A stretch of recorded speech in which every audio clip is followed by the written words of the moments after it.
Hello and welcome.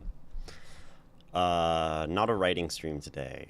Today we are going to be playing Magic because the Vintage Cube is on Arena right now, and that is my favorite format in all of Magic.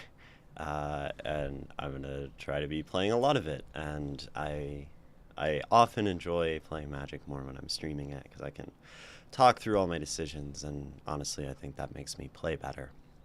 Um, so yeah, I don't really care for too much preamble in this case. So we're just gonna share the screen.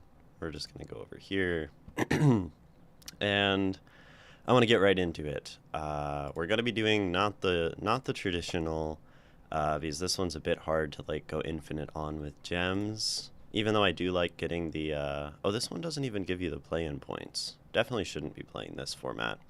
Also, usually only good people play this, and I'm a good drafter, but more of the less skilled drafters will play the regular one, it seems, because the rewards are a little more forgiving. And the only people who like really play this one, or the only people who really play the traditional, I think, are the ones who really want like a best of three, format draft, like Friday Night Magic, which I love. And I'd rather play that than this sort of best of one nonsense. But this is definitely much better for rewards, much better given that people aren't necessarily as good. And yesterday I went like 7-1 in this format, whereas in the other one I was going like 2-1, 2-1, and uh, going 2-1 in that is like getting 3 wins in this. 3-3 versus 2-1 is a very different thing. So we're gonna go into this. We're gonna stay open and shit, and hopefully get some good stuff. Hopefully open some power or whatever, and I don't know, probably play aggro, but not gonna force it. I'm definitely big on aggro in this particular iteration of the cube. I think aggro is always quite strong, especially when you have power. Power can often make us, want to like do ambitious things. Oh, Black Lotus, like let's force Storm or something, but or artifacts, but often just like a turn one questing beast will win you will win you a game. Or yesterday I blew up both my opponent's lands with a turn three on the play, sowing Mycospawn that I ramped out, exiled their lands, and it was good. This pack uh, is kind of underwhelming, right? Sort of like some half rate removal, second rate removal. Stock up's a good draw spell. We can always take like shocks first pick. LED is interesting. Certainly something you can build around. Breach is also, kind of the best storm enabler in the cube, and maybe no one takes LED. But breach, you just sort of take it. If you get brain freeze, then you have this like basically, two card combo that just wins, and breach enables all sorts of other storm lines, which could be interesting. I haven't played storm in cube in like a while. um, but I don't really think breach comes all the way around in a pack where like someone's uh I don't know. I don't know how to evaluate between these two, but I think it's breach. It has a lot of other utility. You can do it with like some weird artifact stuff, or with all sorts of things. So we'll try that. Time Twister, certainly another good storm enabler. Wishclaw Talisman can let us do good things if in a sort of uh, Grixis storm style deck, which is often a good place to be. Fury is just bonkers, extremely strong. Basically goes in any deck that's running red, uh, and like is worth first picking, worth just taking here. And it's not necessarily a card we would be playing alongside Breach. I mean, you could sort of throw it in your Storm deck to stay alive, but Time Twister also lets you keep popping off. Sort of a non-bow in a way with like some of the Breach Brain Freeze stuff, but this can get you out of some sticky situations if you draw into it or, you know, have it in an opener or whatever. So we can look at doing that. Wishclaw Talisman to come around, fetch. Collective Brutality can be okay, or a bat to sort of disrupt the opponent while we're trying to combo off. But let's look at the next pack. Consider, Preordain, good draw. Nethergoyf is a nice, certainly a nice creature and very powerful. Mind Twist is cool. Mind Twist is really fun to ramp. There's like, you do cool things in like green black and ramping into a Mind Twist and just taking your opponent's whole hand and everything. Planisphere, it's probably one of these draw spells if we're just really leaning into Storm. And maybe the instant speed is slightly better than the Preordain. Although that's, you know, that's just preference. Putting things into our graveyard is relevant with all of this. You know, you can surveil a Brain Freeze into the graveyard, not worry about it, keep drawing, looking for this. Of course, we don't have Brain Freeze yet, but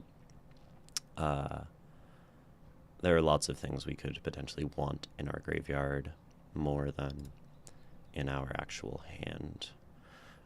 Days, Miscalc, Urza's Saga, all good.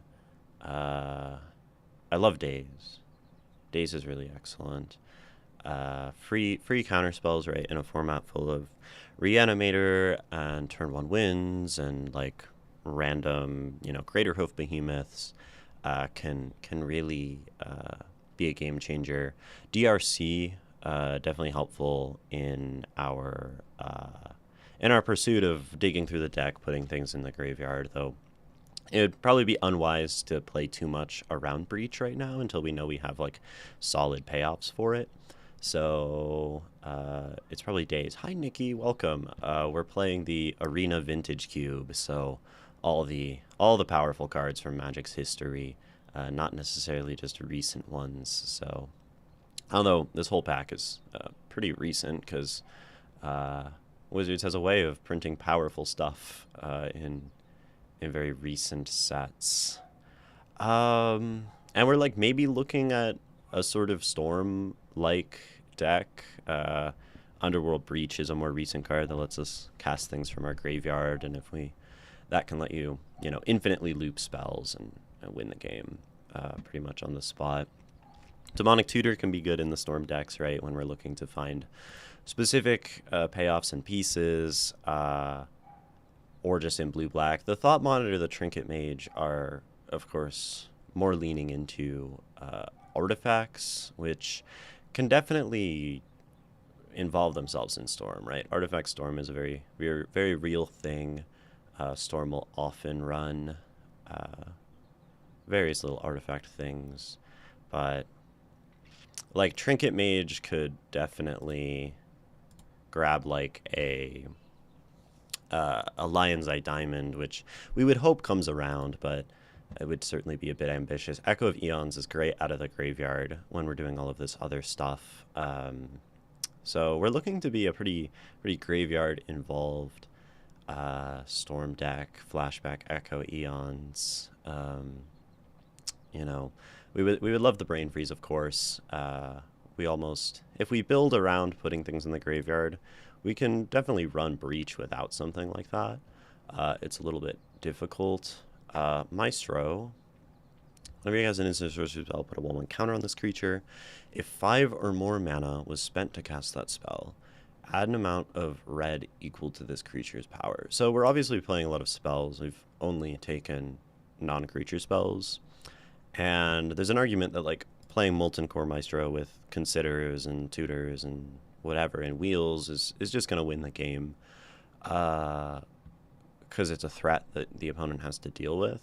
We're not really casting big spells. Thieving Skydiver is really cool. Good to like disrupt our opponent if they're doing scary things, steal a pesky, you know, Construct or or Urza Construct and steal a Mox. This can be a really powerful. Um, so I do like this card. Tendrils is a pretty mediocre storm payoff. Just like 4 mana, sorcery speed. Uh, a lot of things can go wrong playing this card. You know, you need to hit a pretty high storm count to make this work. It doesn't like synergize with other things like Breach. That being said, having any payoff is probably better than none, at least right now. Faithless Looting, Blood Crypt is probably more necessary here to start working on fixing, because we definitely don't want to play a storm deck where we can't cast our spells. Fury coming this late is really, I think, a sign that red has got to be pretty open. This pack didn't have very much red in it, and I think we took Time Twister out of this pack, but Fury is absurd. And in any deck, right? 4 damage divided among any number of creatures or planeswalkers. If we end up with more red, we could run this, and it's just a way to really easily like stabilize and not die. Planisphere, similar feeling to the Molten Core Maestro, right? Like, this can maybe help us threaten our opponent if we're not storming off. Not exactly the kind of thing we want to be prioritizing. The land is pretty bad. There's not really... I'm going to take this just in case. We could end up in other directions still. I think this card's quite bad. Cloud is not where we want to be. There's a world where we get like a blue-white fetch, and that makes that fixing. So, Maestro. Definitely feels like red is pretty open. Frog is insane. So maybe we're moving out of this... there's a polluted delta. Maybe we're moving out of the more storm direction and into a more planisphere, you know, Maestro, just spell slinger, kind of draw lots of cards, play good creatures, sort of, I don't know, tempo-y deck. Psychic Frog is just such a bonkers creature, right? You play this, you win. Booster Tutor, I think, is interesting. It can definitely whiff, and I don't like cards that do that. But Polluted Delta would also be a good pickup here with Blood Crypt. But I think hopefully we'll find other fixing. Foothills can grab Blood Crypt, and it doesn't really fix with Jetmir's Garden, but it could be fixing Leader. Otherwise, it's like a reanimator target. Probably just taking the fetch. Working toward having some kind of better fixing. Not really doing show and tell things. Plunderer, Empty the Warrens is another acceptable storm. Oh, Jite. Okay. Yeah, we're going to put Jites on frogs. This card's absurd. This card is bonkers. Anyone who tells you Jite is not good is wrong. So we're pretty much pivoting out of the whole storm direction. Does this help us actually fix? This is a green. This grabs red off Elegant Parlor. Doesn't really fix us yet. Bronco is kind of good in this like aggressive kind of deck. Bronco, Frog, Maestro. That's probably our pick. We should also need to be looking at picking up like removal at some point. Tendrils is probably out. You know, Breach is probably out, a lot of these things, but most of this still applies pretty well to, you know, making a good deck. I could even still run Time Twister. It's not bad. Yeah, we'll take Bronco. This is when you cast artifacts. Storm Chaser's talent kind of makes sense with what we're doing, right? Making the prowess creature, instants and sorceries. I do like this card. I mean, maybe I like it because I play standard and I get beat by it sometimes. There's also console. Maybe Go for the Throat is better here. We don't really have any removal beyond Fury, which I guess is pretty good removal, but just take another take another 2-drop and hope for the best. So we're definitely doing Grixis stuff. Grixis stuff is what this would be. Strip Mine is hard on the mana base, but good when you're trying to be aggressive, right? The thing is, you get to decide when you use this. So if you need mana, you just play the Strip Mine. It's mana. It's not great when our fixing is kind of horrible, but sometimes your opponent's playing an ambitious mana base, or they're, playing Tolarian Academy. You shoot that one land, or you shoot their big fixing land, and then they don't get to play the game. And you can often, use this in a way that disrupts the opponent more than it disrupts you. And that's definitely the goal. We might just be sort of moving out of red at this point. Fury doesn't make sense unless we lean into it, and Meister is not a particularly strong card. It makes all this fixing quite useless. But Douthie Voidwalker, right? Double black, good card, low to the ground, aggressive, can get us value, can disrupt certain decks, right? Just shuts off Reanimator and some of those unfair strategies, so I don't dislike that. And then there's all this. And there's all this. There's all this that makes it really look like... This actually all looks like we should really be in Jund. Formidable Speaker. Search for a creature card. Probably not what we're doing. Green. I don't want green. We'll take it. We'll see. There's a lot of this green fixing coming around. So... Not that I want to be in like 4 colors and be even more aggressive with the mana, but there's a world where it kind of comes together.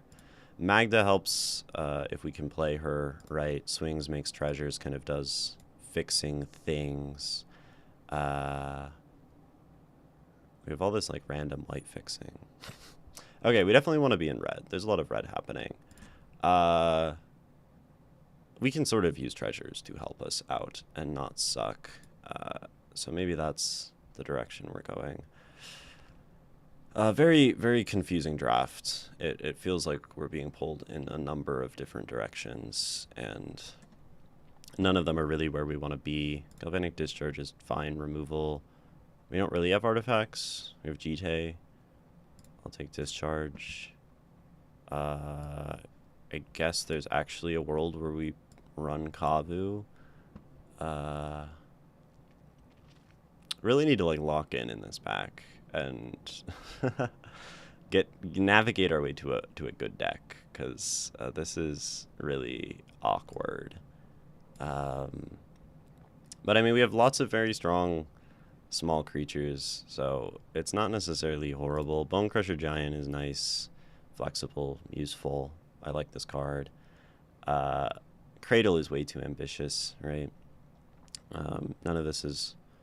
I mean, like, Kaito is probably helping us, but I'd rather have Bone Crusher. If we're playing Jund Green, this turns Wooded Foothills into a many-colored fetch land. Lelia is, of course, strong. A lot of the stuff in this pack is very good for us, but...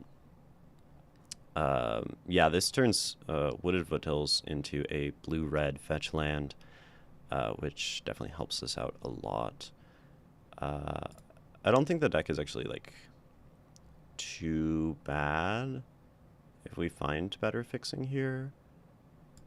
Cottage, so much green fixing for green cards that we really don't have.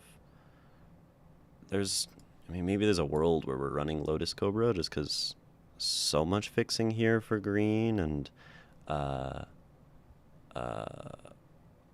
can help us, with our colors and with playing spells. Yeah. We kind of definitely ended up less in blue, more in Jund. And maybe that's okay. Yeah, like Days, we're never really running that. Okay, we're a Jund deck. We made it all the way there. Way too late. Wasted a lot of picks on this stuff. Maestro is probably actually playable here. Nis is quite good. This is quite good. Even, I mean, we have like a few we actually have a number of forests with these dual lands. Is this Arena an MTO? Is this the Vintage Cube? I didn't know Arena had old cards. Yeah, so Arena has been like slowly adding in old cards so that Arena can have a functional Vintage Cube, right? GTA, Wasteland, all of this kind of stuff. And all right, we have a Psychic Frog. That's what the blue is for. And this is like pretty much a full Vintage Cube, so it's very cool. Broadside Bombardiers is an insanely strong card. I think Wasteland is going to be too much on our mana base, if I had to guess. Our already strained and strange mana base. Really regretting not taking that like polluted Delta a while ago. Proving Ground is probably pretty necessary here. Jeez, this is like 2-drop city. No 4-drops. This deck is whack. This could be quite a struggle. Deluge helps us not die. Lutri might be good as just like a free creature to always have. Not really Unearthing. We're like really light on removal, I think. It's like G-Tag, Go for the Throat. Oh, we're not that bad. I like having a free creature. Oh, that's crazy. Soon my MTGO account will become redundant. I don't really like Arena. Yeah, I don't really like Arena either, for sure. But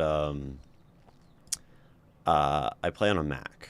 I have a Mac. So I just can't play MTGO. And if I tried to play MTGO, I would probably just struggle with the learning curve and hang my head and to come back to Arena. So Gargaroth is not bad here. Big creature, win game. That's kind of a good thing to be doing. We don't have like hardly any ramp. I mean, we sort of do. Crucible with 1 fetch and a strip mine. Versus Lelia on 3. I lean more toward Lelia. I mean, we could get the Wasteland back, and then we might be kind of sad. But Cottage is now good here. We'll take that. Okay, we kind of made it with the fixing and with the stuff. I'm not sure we actually have like enough playables, but worst case, we can run a Demonic Tutor, I guess. And a useless Underworld Breach. I'll take the Seiju, I guess. Gives us some more options, some more flexibility. Ember Shieldbreaker is nice, certainly in the sideboard. Goblin attacks. This deck is whack. This deck is really whack. It might be okay, because sometimes all you have to do is have a bunch of good 2-drops and swing. Right, we have GT. We have a really ambitious Psychic Frog. Okay, wait. Blue sources, there's no way we're running Psychic Frog, right? Breeding Pool, Island. Yeah, it cannot run that card. Which means we are super light on playables. Yikes. Yikes, yikes, yikes. Is there... yes, this did not super come together. What is the least bad option to bring in here? Breach is... I mean, we have to bring in 2 cards. We're definitely not just, like, adding lands, because... I mean, we could add a land. A basic forest. We have a number of ways to, like, go through our deck. Lelia, Moronco, I don't know. Maybe we don't have that much card draw. We have Once Upon a Time, which is nice. Kavu draws and discards. We can probably just keep the Breeding Pool in for Kavu. More lands helps us consistently get up to the 5-drops, which is our only shot of winning. So we'll play a forest. 18 lands. Didn't get there, took too many blue cards, and a random breach in the main so that... Okay. This is bad. This is quite bad. I was saying at the start of the draft, I was talking about bad players playing the best of one format on Arena in the Vintage Cube, and I guess that's me this time. But Wobble Dobsy, I think Wizards probably is trying to make MTGO redundant. I wouldn't be surprised if that is like explicitly what they are trying to do, because they probably have to like maintain it and probably don't make very much money off of it, if I had to guess. Does Magda have... Magda doesn't have haste. So we can do Magda to swing and make treasures, or it can be Lotus Cobra to add mana. Or it can be... This breach is looking so bad. I mean, Lotus Cobra will more, like, definitely give us mana.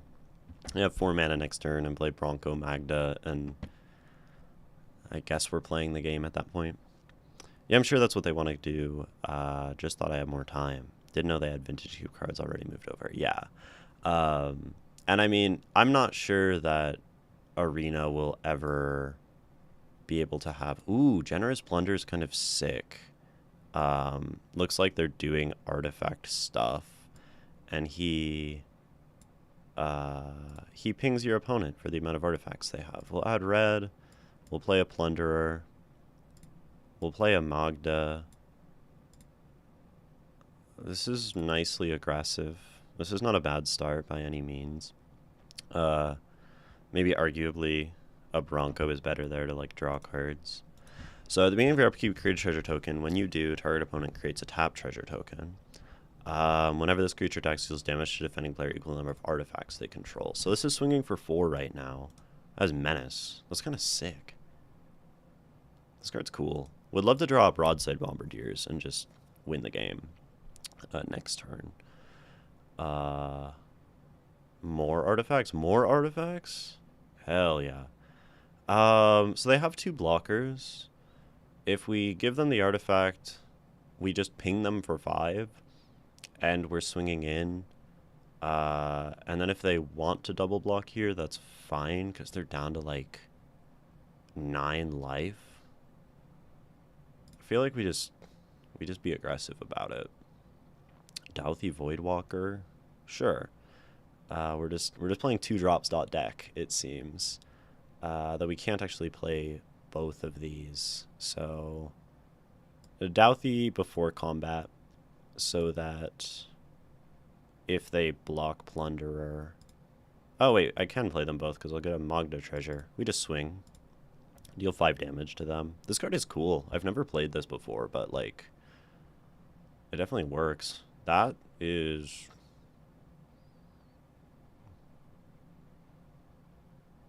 one way to block, I suppose. We'll just keep putting the pressure on. And we can play Lava Man. Maybe we just wait. I don't really want to lose everything to a Wrath. But I don't really think they'll necessarily have one. Not sure. Let's see. They've got a lot of mana. We give them a treasure token. Trinket Mage is not what you want to be doing, I think, on this board. Getting another artifact. Yeah, a Mox Opal, sure. That's another damage. It's another 2 damage when I swing. 1, 2, 3, 4, 5, 6. They'll probably sack the treasure. They'll sack that. So back down to 4. But, like, I can crew the Caustic Bronco. Oh, I see. They stun this. This just gets in. Do I want a treasure? Not really. I can crew the Caustic Bronco to start killing them. Saddle 3. Saddle, saddle. We could just like hit Nissa and win, which would be cool. Cool. Okay, that's fine. Just trade off our things. That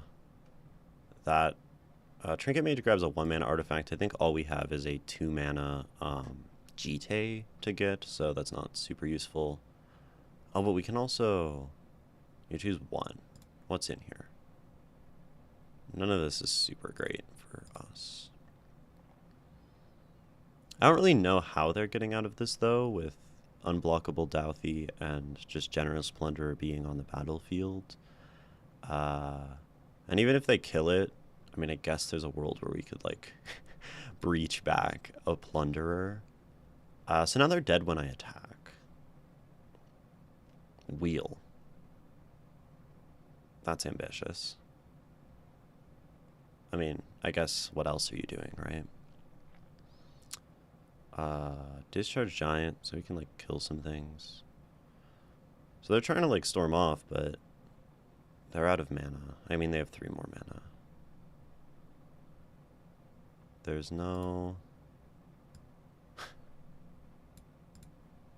can get back Wheel. I mean, is there a payoff? I don't know what their storm count is. They're probably at, like, 7 right now. I was going to say 6 or 7. You can't say 6 or 7 anymore in this modern world. I think that's really a tragedy. I feel like I said that a lot. 6 or 7. And now it's poisoned. I mean, I can still say it. It's kind of funny to say. Yeah. I don't think they're getting out of this. I mean, I guess they could just kill the Plunderer. But I have... Does this go any target? No, it's permanent. So I can go 2 to face with Bone Crusher. I can just Lava Man. I can just Bombardiers and kill them. I have, like, genuinely so many ways to kill them right now. So we'll start with the Bombardiers. Because it can do 2 plus the sacrifice permanent mana value to any target. We'll send that in. We will attack here. We will... Yeah, okay. Easy. The shitty deck has won a game. I'm not sure that opponent's deck was, like, necessarily the strongest thing in the world. It looked kind of like my deck, a storm deck that didn't get there, but we obviously pivoted in time to not just be a storm deck that didn't get there. But that felt okay. We have a lot of lands in the deck, running 18. But Bombardiers is strong. Generous Plunder, I guess, is situationally quite good. I feel like we're running, like, Empress Shieldbreaker in the main, though. Like, there are hands that this deck just is really bad. But this is not one of them. If Magda gets to swing, we're setting up for a turn for Nissa with... I mean, with no forests on the battlefield is... okay. Forests on the battlefield. It might be a turn 5 Nissa. It might not. They might just counter it. Malcolm in the middle. When he deals damage to a player, put a chorus counter. Draw, then discard. Okay. I think this card is pretty decent in these, you know, this, like, blue-white aggressive creature tempo-y kind of deck. We can't go for the Throat the Golem, which makes attacking kind of hard. Lelia wants to attack too, and just definitely can't get through that very well. So the top card of your library, you may play that card whenever one or more cards are put into exile from your library, but it won't counter. So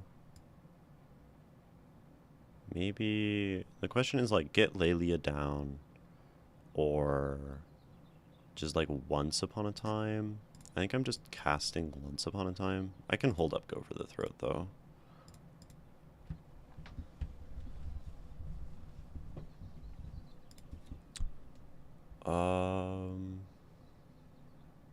Oh, this is nice. I'll be able to swing in with Lelia. Maybe I'll just go for the Throat here. They're probably going to play something post-combat, I can take it and see. I'm not too worried about the damage right now. Although, this isn't exactly a race I feel like we're winning. And they're probably holding up like hella counter magic. Sure. Let's kill that. Cool. That makes the clock less scary. We'll see if Lelia, resolves. I mean, it could just be Magda swing, play Nissa, but it feels like counter magic, and I think I'd rather have Lelia get countered than Nissa get countered, because Nissa's probably like our way to get back into this game. Like a mana drain would be really brutal here. We'd probably lose. Are they looking at their grave? Okay. Okay. Swing in. Maybe a flash creature. A subtlety. Tashana's. Gotcha. So Lelia is gone. Maybe they just don't block. They do block. Okay. That could be worse. This Underworld Breach is so bad. It's probably better to just run a basic forest.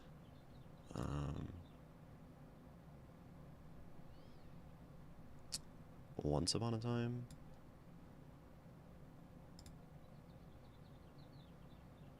They have effects. Ooh, Broadside. Broadside can sacrifice treasures. Kill Blade Splicer. I do like this card a lot.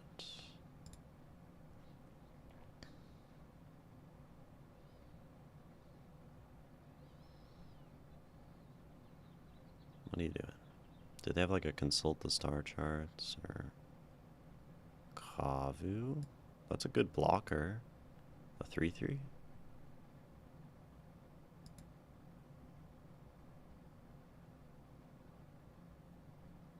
Yeah. At least we get it back. Play this tapped. I'm happy to offer to trade Magda here. It does mean like Kavu can then trade with that thing, which is fine, right? I mean, maybe they just have like a memory, a miscalc here. Mana leak. Wan Shi Tong for 0. Whenever opponent searches their library. So, do I want Kavu? I think I need to live. I think I need to stay alive, unfortunately. As much as I don't want to block there, Nissa getting countered would be bad. I could breach back a Lelia and that would, I mean, that's like the best card here. Helps me draw. And then if they like counter it, any of this going on, then it clears the way for Nissa, which is nice. Lelia will draw us cards. Escape cost equal to the mana cost plus exile 3 other cards. So we can breach back Lelia. Underworld Breach in the aggro deck is something we are doing, I guess. Lelia, that. They counter Lelia. That's fine. It's still just Wan Shi Tong on the battlefield. They're like running out of cards. Our big haymaker is still in hand.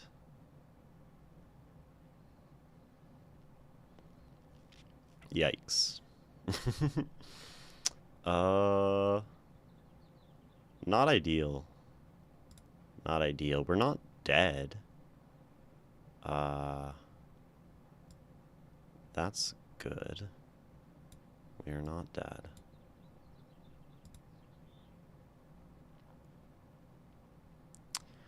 I can untap the land. I can sacrifice a creature to deal 2 damage. But I think I am just... This can block the morph. And then we go to 1. Provided no removal and things. Okay. Yeah, I guess they're just not attacking. That makes sense. Wandering Emperor, we lose. Alright. Fair enough. Good game. This deck is really dubious. I mean, their deck was pretty solid, right? A lot of counter spells, a lot of good threats. Wan Shi Tong, Blade Slicer is a pretty good card. We really just need to get a few more wins. Probably can't afford to run more basic forests for Nissa, sadly. Jeez. Okay, we run it back. We run it back. If I get up to 4 wins, I will play another one, because that will just be down 100 gems. And if this deck can get 4 wins, this is about like the worst I can imagine a draft going, so it'd only be up from there. I can't say I'm super confident about this though. Uchiha Bob, Dauntless Drafter. That's a 4/4 Kavu on turn 2. They took a mulligan. Kavu into Bombardiers? Yeah, Bombardiers. Lutri if we run out of gas.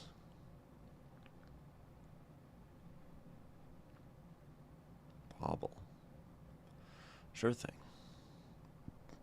Holding up a red.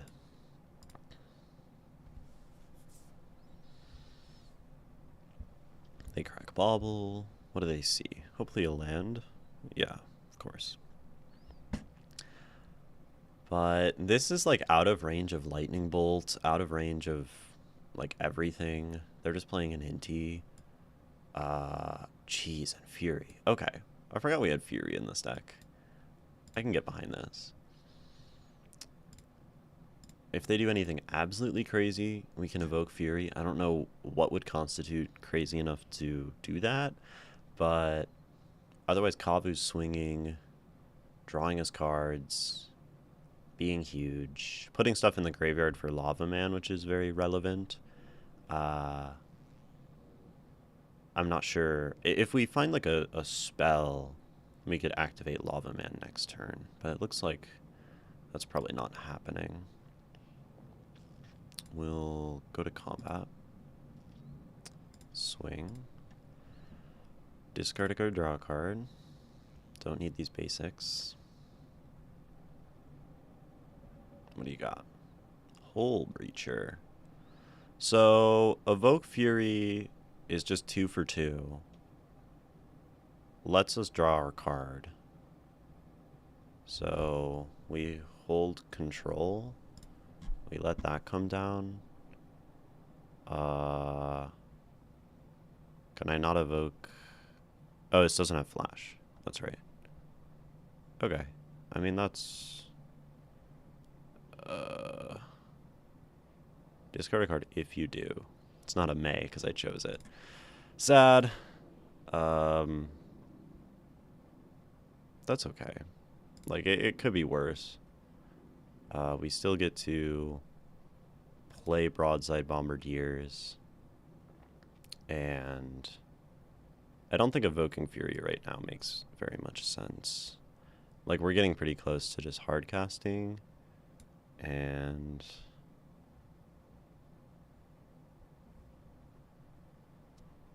yeah. Next turn, well, we wouldn't want to cycle the Proving Ground, but if we really need to, we can cycle it to just put something in the graveyard to kill one of these. That seems quite bad, but it's there. Exile cards from graveyards, not entirely relevant. Nadu is not too scary. He's big. They can make him bigger. No, on target attacking creature. Sure. Inti does Inti things. So now Lava Man's only target is Hole Breacher. Saheeli they can't play. They can play. Okay, this is getting a little bit scary. But it's probably tapped land, Caustic Bronco.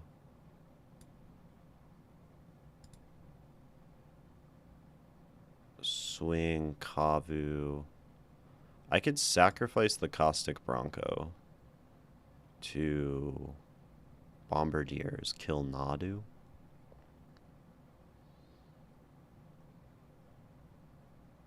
Is it better to kill Inti? No. I think Nadu has the chance to get bigger. Combat. Swing, swing, kills Saheeli. Menace. We exile a card. We exile a card from a graveyard. We could have shot Hole Breacher by sacking Lava Mancer first. But we can actually shoot Hole Breacher post-combat with Lava Mancer activation, because now that guy's in the graveyard. They get to draw a card, which is fine. And then if they want to block, I think I'm okay with that. No, I'm not going to give them the choice. Keeping Saheeli means getting a servo off of Does machines, and they don't need that. Now all of this is like quite slow. Fury comes in, just nukes Inti. We win pretty much. We could just like sack the Fury right away to Bombardiers 7. That's 7/14 if they have no blockers. And then that's lethal, but they probably have something. They must have something, right? More reason to play Fury anyway. This card is absurd. This card's absurd. This card's pretty good when you start with Blood Crypt Breeding Pool.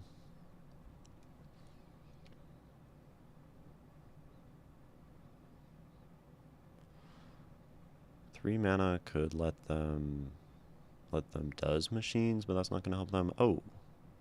Ooh. That's not great.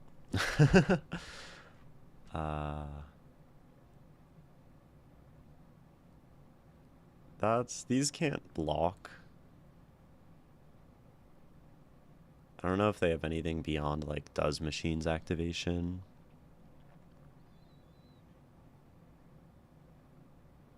So it's probably play Fury, kill Inti, because Inti's gonna get bigger. Maybe they don't discard. Maybe they just oh, they get Black Lotus back. Mox Jet. These don't matter. So it's probably play Fury, kill Inti, sack Lava Mancer to Bombardiers to kill Pinnacle Emissary. Can they put 3/1 counters on artifact control? It becomes a... Okay, so they can start making these guys big. This is quite a cool line. I'm not sure it gets them out of this game. Now we probably will end up sacking Fury to kill this. We can... So we're just going to hardcast Fury. We're going to do 4 damage. We'll do 3 to Inti.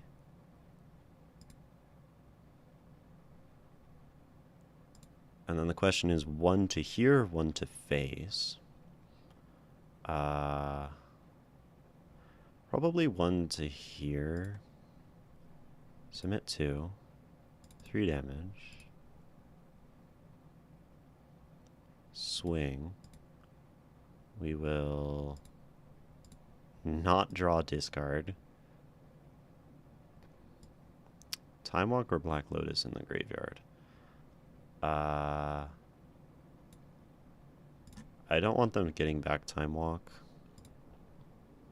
Black Lotus is less relevant since they have less cards. Okay. They're dead on board. We have GT. And Equip. Gory Steelcutter doesn't save them. I think we're good. Bombardiers and Fury. Carrying us hard. Mox Jet can try to block, but we can just throw a GT at it, actually. And then they're dead. So we will GT. Don't even need to equip. All attack. Sure, whatever. Boom, boom.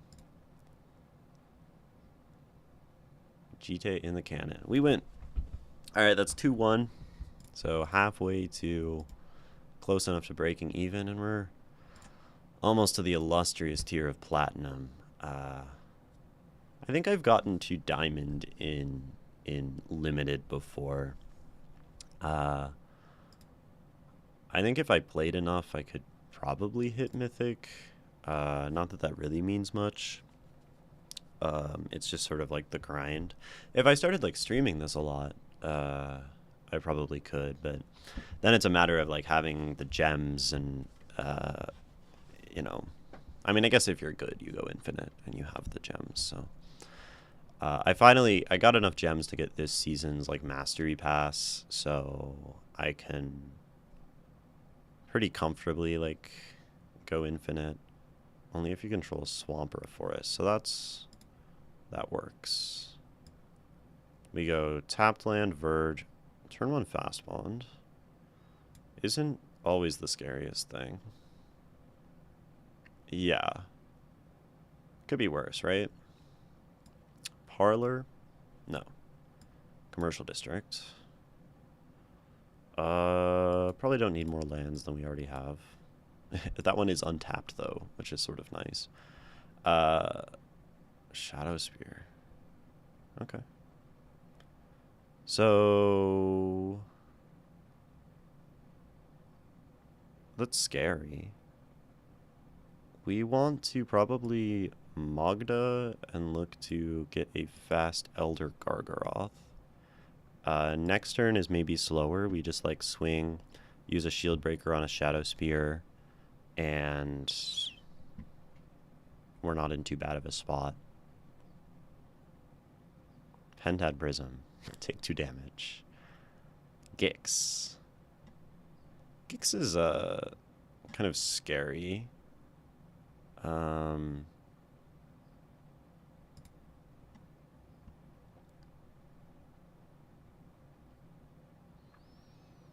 That sort of pulls them out of their fast bond being out of resources situation. All taps lands. Kavu. Kavu could be 3 if we play this, which at least trades with Gix.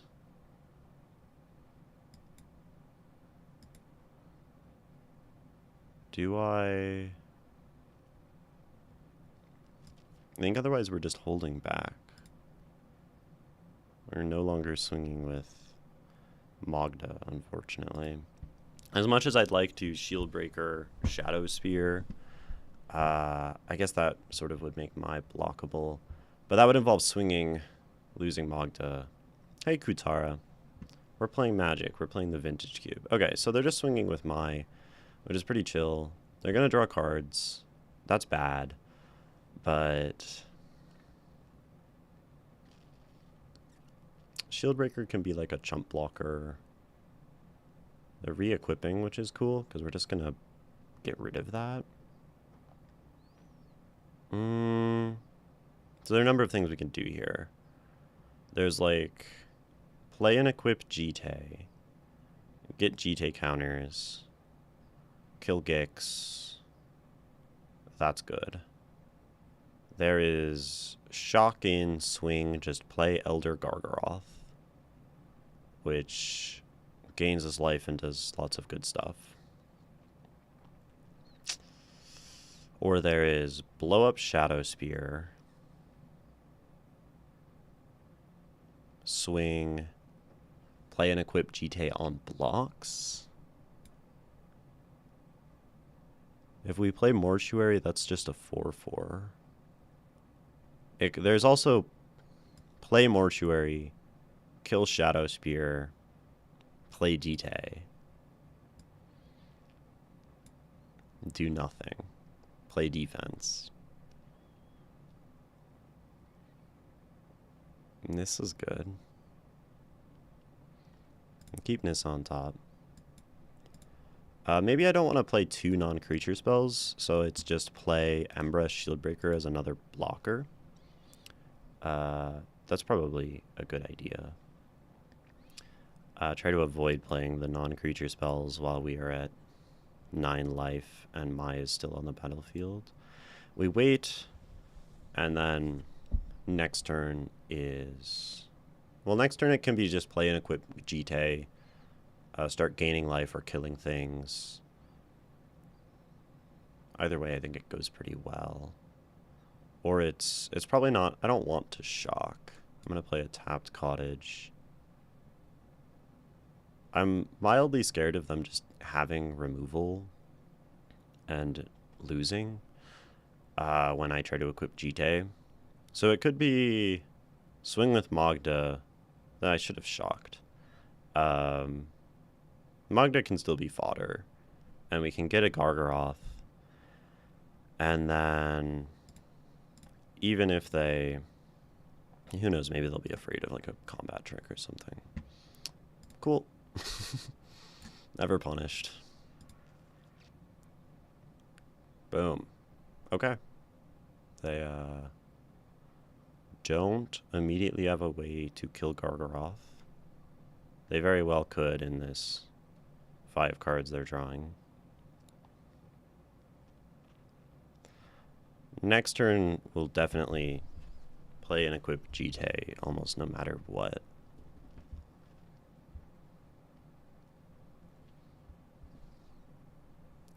Okay. Is it a card from my hand too? Oh, they got the land, thank God. Oh, they miss. That is such a relief. All they can do is discharge, kill Magda. Perfect.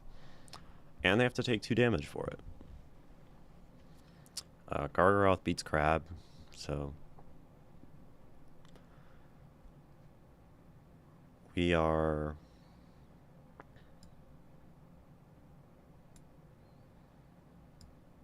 playing and equipping GT no matter what. It can gain us life back. They don't have any removal, at least not available right now. And we get to probably make a beast. GT can also gain us life if we need. If they like block with everything here. Okay, that's perfect. So we get to kill Abomination, put a point on Mai, and then with our GT counter, we kill Mai. And then we still have a counter on GT. And we can re-equip to Kavu. What a bonkers Magic card. GT is one of my favorite cards to play with. It's so flexible, it does so many things. Sometimes your opponent just forgets it's there. The other day I won a game by gaining life and then forcing my opponent to draw their deck out because they had Nadu.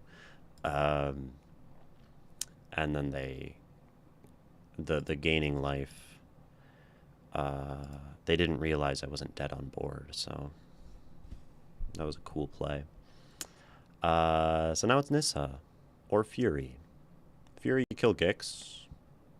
Put a point on Wistfulness, swing with Kavu.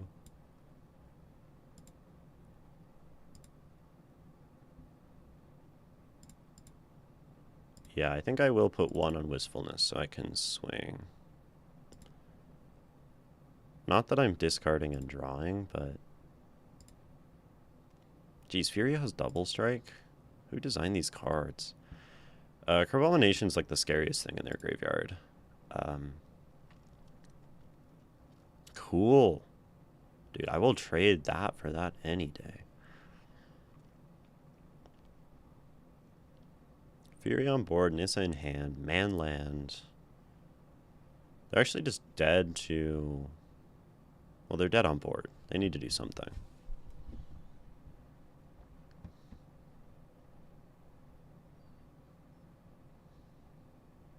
So glad that we got rid of that Abomination. They get a Wistfulness back, which is... Did they... What?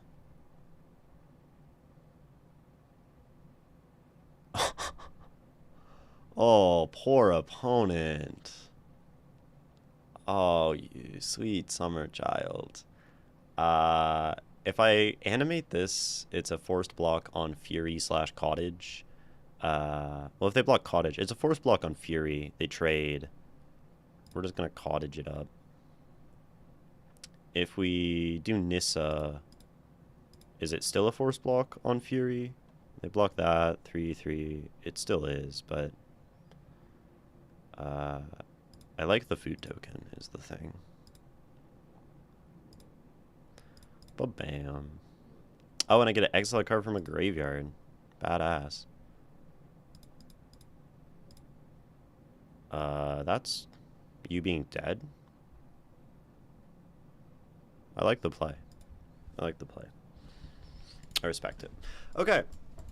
Deck is not awful, even though we have 18 lands, a random Underworld Breach, and a Lutri Companion we haven't taken out of exile yet. There's nothing else we can change in this deck. Psychic Frog is absurd. The blue cards are bad. Tendrils is kind of... I mean, it's not even an instant. We can't even, like, interrupt our opponents storming off. But if we get another win, we can queue right back up for another game of Vintage Cube. Which is dope. I'll probably, like, take a break and get some water before that, but... Running low on water. It's hot in here.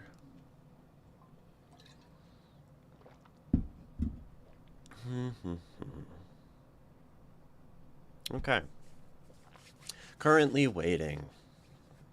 Isn't that just what life is? Currently waiting for, well, for lots of things.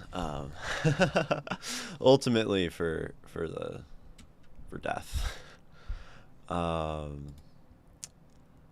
We have a demonic... This deck is so bad. How have we won any games? I guess because our opponents keep mulliganing. We'll start with Mortuary, not to be confused with like Mortuary Mire or other notable Magic the Gathering mortuaries. Okay. Maybe it's start with this. Blow up the Mox as soon as we can, because a red-white deck having a Mox is really bad, right? This is the kind of thing... We'll try it. Maybe they're playing counter spells, but this is a great way to not eat a counter spell. Cool. Next turn will be awesome. Next turn will be awesome. Next turn might just be Bone Crush. Time. Well. Good game, I guess. We'll keep playing. Nettle Cyst is quite clever. I will keep trying. What outs do we have? They're gonna make a construct. I don't think we have outs at all, is probably the reality. But sometimes you just get Hull Breach or Time Twistered, and Sage of the Skies and Enduring Innocence, and that's Vintage Cube, so. Goblin. Okay. You know? I'm glad I don't have to play best of 3 against them, because I would not win against that deck.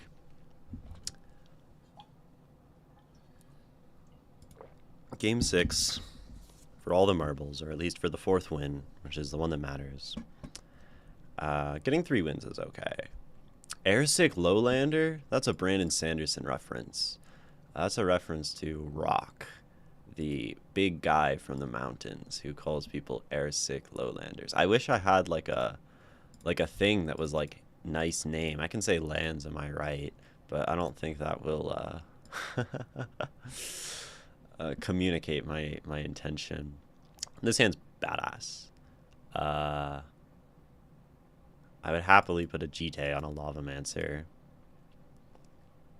I would happily put a GT on anything, really. Rust Harvester. Sure thing. GT. No time to waste. And I would happily swing in and just trade off the Lavamancer to put counters on the Greaves. Because having 2 GT counters against an aggressive deck is quite good.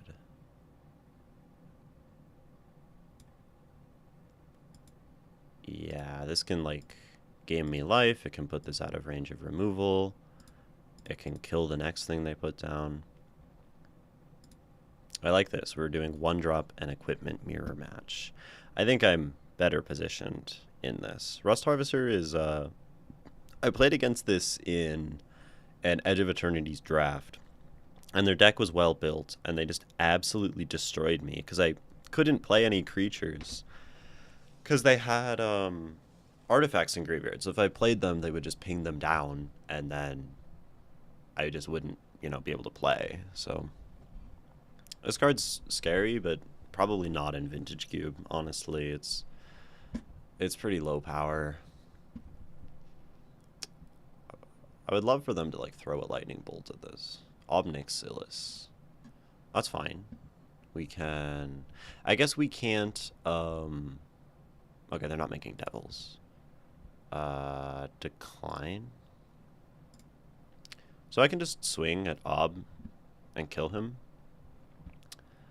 And I think that's probably what's going to happen. My turn. I'll gladly play a land. Don't need that one. So we'll swing here. I think I will pump, because we're going to get the counters back. Gets rid of the pesky Planeswalker. And I can... So I can like hold up Bone Crusher. Probably don't need to, given that we have GT counters. So maybe it's just Magda that gives us the chance to, you know, just hard cast Fury next turn if we don't draw a land. Sure thing. That's it. Oh, wait, they can't target because they have Shroud. And if they take it, you can't just unequip, right? You have to equip to something. That's crazy. Lightning Greaves Shroud is crazy there. And that means they can't equip to like hardly anything, because if they move it, I can GT counters in response to like them putting it on a small creature. Dismember. Not gonna help. And then if they then try to equip to Rust Harvester, I just kill it. That's the saddest thing I've ever seen in Magic, honestly. It's like a catch-22. Oh, this Menace doesn't... We don't get a block. We're not that guy.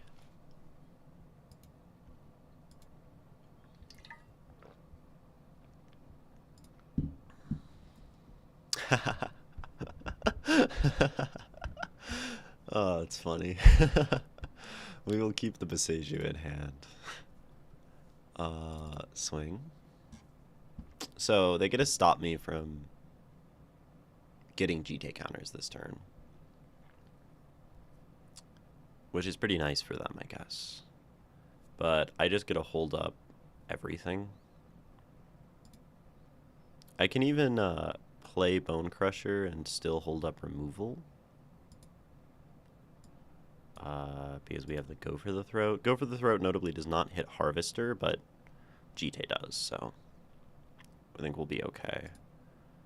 If they play an artifact creature with a toughness greater than 2, but then I can Boseiju it. So there's nothing they can do. Maestro is whatever. GT up. This is why GT just... They can't play creatures. This is gonna swing for 12 next turn. Yeah. Good game. Airsick Lowlander. Up to Platinum. That's cool. I feel like rank reset was like a few days ago, so I'm pretty happy with that. And if we get another one, we are positive on gems, which is even better. Crazy that this deck that is like absolutely bare bones and garbage is able to win just off the back of like GT Bombardiers, Fury, and a sideboard full of blue cards. Really speaks to the power of good red cards in Vintage Cube. Again, we're gonna go like 3/3 Kavu. We're gonna get rid of our we get rid of our Breach when we attack with it. We're gonna be swinging with Lelia. Maybe we can just discard the Parlor. I mean, maybe we won't. Ooh, Ajani's good. Ugh. That's why Wasteland's insane. Yeah, this makes our Kavu much worse. Because we're gonna play this. He's gonna be a 1/1. We might just lose this. That's like the ideal aggressive deck start. Boom. Okay. That's badass. I can't even be too mad. That's a pretty awesome start. We're not done yet, you know. Demonic Tutor looking real silly. We can... Like, if they have nothing beyond Ajani, right, they're just getting Lutri, they probably have hella removal in hand. This is not a time for us to strip mine. But at least they'll attack again. We can maybe swing back with Lelia. And things might be okay. They definitely have Flash in Lutri and trade with Lelia, though. So it's not great. Maybe they'll play something else. Flashback their Faithless Looting. Or they get rid of all their good removal.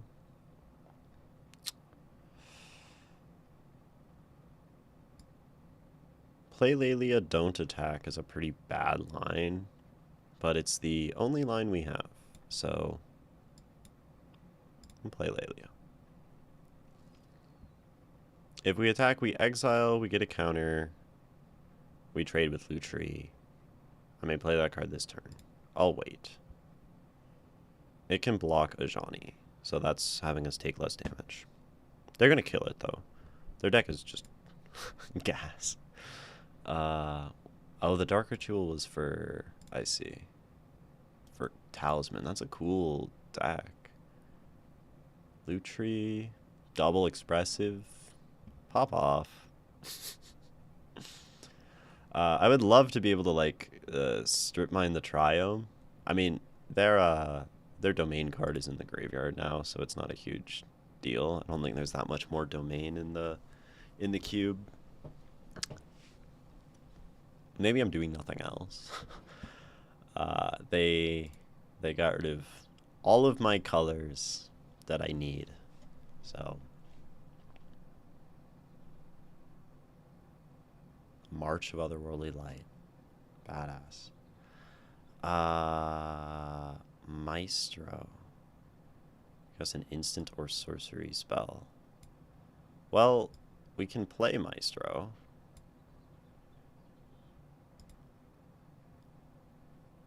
I'm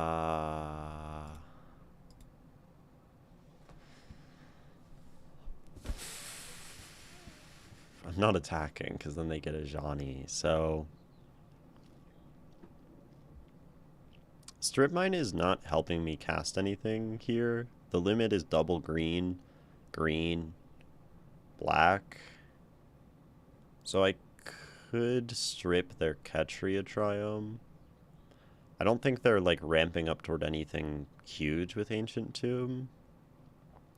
This cuts them off of, I think it cuts them off of more like blue draw spells. So goodbye to that.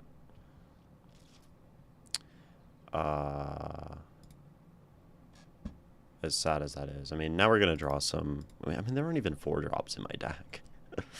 I guess if we draw like Fury into land, we'd be pretty sad about it, but see? Golo's harder to activate. That was white, blue, black, red, green. See? It was a good play. Plunderer can help us. They're gonna wasteland my parlor. I'm gonna get a treasure token, so I'll be able to play probably Lotus Cobra. Maestro trade-off.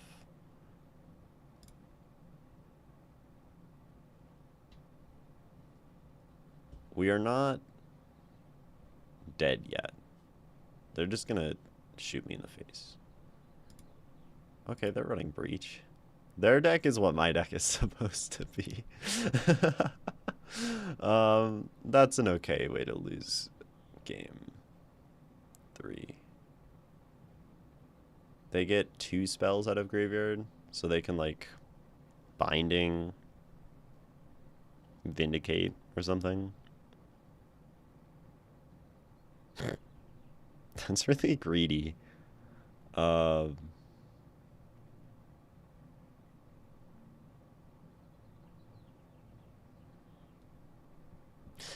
seems like a really, really greedy play.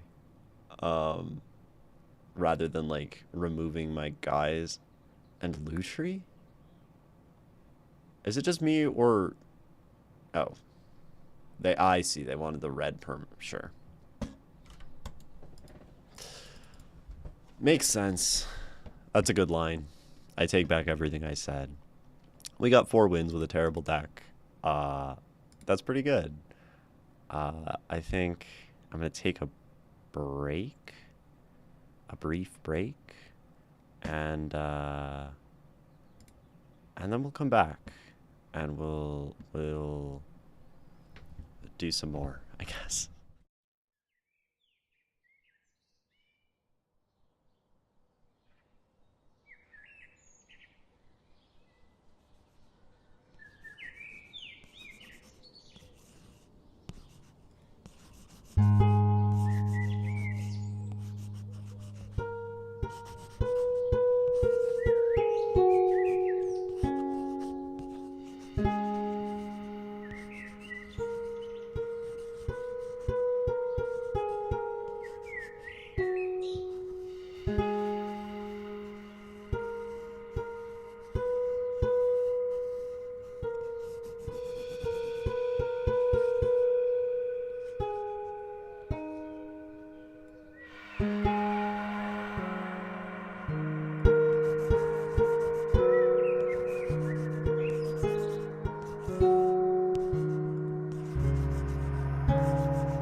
welcome back.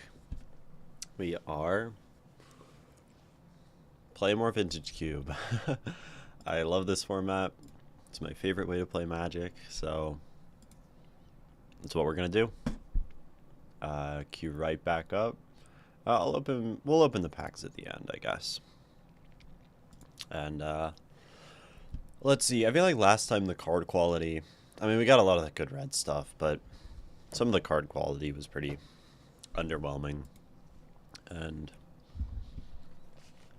I mean, we got a time twister, I guess, so that is like power. I shouldn't really talk. It's like the worst power, though. An underwhelming pack. Yeah. Green elf. Never too bad to first pick a green elf. First picking duels, I think, feels worse than first picking fetches. Hello, Ray Vega. Welcome. We're playing Magic, as you might be able to see. We could take something like a Gideon, like he's fine, but like in a white deck, he will just kill your opponent. There's no other white in this pack, really. So it does sort of send that signal to our opponent, you know, push them into, you know, taking green and these other colors. You could arguably do a similar thing with blue and a Mystic or Jace. This pack, sort of green and stuff. Jace, Gideon, Confluence. I don't really like these like Emeritus guys. They're a bit slow. Counter spell to control your creature does not draw a card. Confluence is good. I'll take Jace first pick. Feels like something you would do like many years ago in Cube. Leovold. Reprieve. See, like going Gideon into Reprieve would have been a pretty good start. But I still take Reprieve. It's good and interactive, right? Playing interaction is good. Reprieve would have saved us in a couple of those games in the last draft where, you know, they just Wheel of Fortune, Hole Breacher, or whatever. There was a start that was, you know, elf into elf. I don't feel super bad about like the Jace pick. He's not bad, and like doing a blue-white sort of tempo-y kind of controlling thing is cool. You're getting something to get. Haven't written anything yet. Yeah, I mean it takes time to get like the writing inspiration, so it's understandable. I've been writing less myself in the last few days. I feel like I wrote a poem this morning, but not that much. Fractured Identity, Balance. So I don't really know how to make a balanced deck.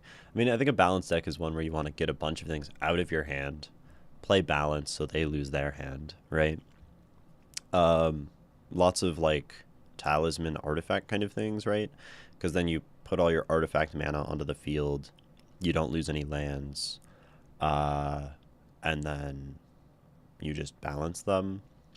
We can kind of play around it. Fractured is cool as well. Like, and maybe a Talisman of Progress comes around. Pest Infestation is a very good card. But I could see us doing some more controlling, balancy, reprieve kind of things. Not the biggest fan of Show and Tell.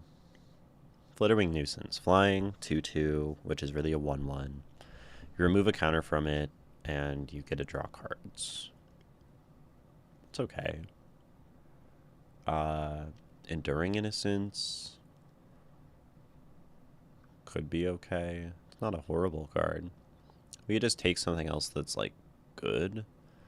I mean, there is this, like, Show and Tell Atraxa kind of situation.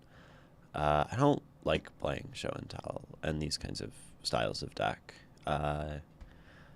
They can be very inconsistent sometimes. Verge.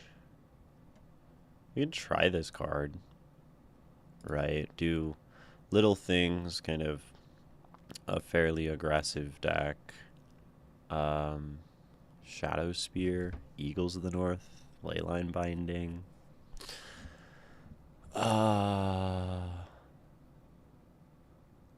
Show and Tell, World Spine Worm. Eagles of the North, Shadow Spear. Shadow Spear could be kind of cool, right? Throwing Shadow Spear and some smaller stuff. Kind of like one of the decks we played against last round. We could also do like a Flood Pits Drowner. More of these small creatures that we then, play a guy. Maybe our small creatures aren't too strong, but if we're reprieving and countering spells, we can definitely win with less, right? And Flood Pits Drowner has that kind of controlling angle. Okay, Blade Splicer, Curiosity, Get Lost, Glenelendra Guardian. I like Blade Splicer, right? So then we're kind of looking at the aggressive white deck, which is maybe less of a balanced kind of situation, but can still definitely be good. Clarion Conqueror, have to be careful, make sure we're not turning off our own artifacts, creatures, and planeswalkers, but so far we don't have, well, we have a number of things, right? But it's good, right? Can definitely shut down a lot of like the unfair artifact strategies. Right? This turns off Moxes and Black Lotuses and all of that stuff. So yeah, we're just got pending. That's good. Okay. Falling nicely into blue-white things, we get our Gideon back. So, yeah, this is not a bad start by any means. Haven't played blue-white yet in the cube, but I like white. I like being aggressive. I like killing my opponent, and most of this, maybe bar balance, is aggressive and kills our opponent. So, no complaints. Pending is such a nice card. I love this. Jace is not super aggressive, but there's also this Planeswalker thing happening. Anointed Peacekeeper is aggressive, slows our opponent down. There's also this. 1,000... Why do they put so many words on cards? Like, is this not... It's not too many. 1,000 Moonsmithy enters. Create a white gnome soldier. Okay, it's a construct. And then when you play an artifact with it, you make a construct. Not really what we're doing. Seems slow. Talisman? Yeah. Okay. I can... Show and tell. They're making us take show and tell. I guess we'll take it. Interesting that these sort of, we're seeing a lot of these like artifact related things. I can't imagine that Steel Overseer is getting into this deck, but blue-white can certainly make artifacts happen. And I mean, we have Blade Splicer, right? That would be an interesting sort of deck. Clarion Conqueror is not friends with all of those. Show and Tell's looking bad. That's looking bad. But the rest of this is perfectly acceptable. It doesn't really have anything that screams like incredibly strong, gonna absolutely destroy our opponents with, but